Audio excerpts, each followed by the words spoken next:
Hi everyone, welcome to Take My Life. In today's video, I'm going to show you how to add private story on Snapchat. So let's jump right in. First, open the Snapchat app on your device. Now, tap on the circle icon to take a snap.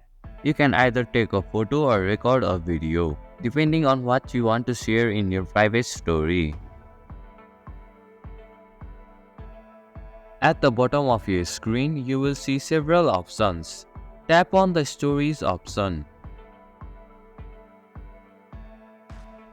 First, tap on the Friends Only option and deselect it. Then, tap on the Private Story option to select it. Finally, tap on the Send icon located at the bottom right corner of your screen. And that's it. This is how you can add private story on Snapchat.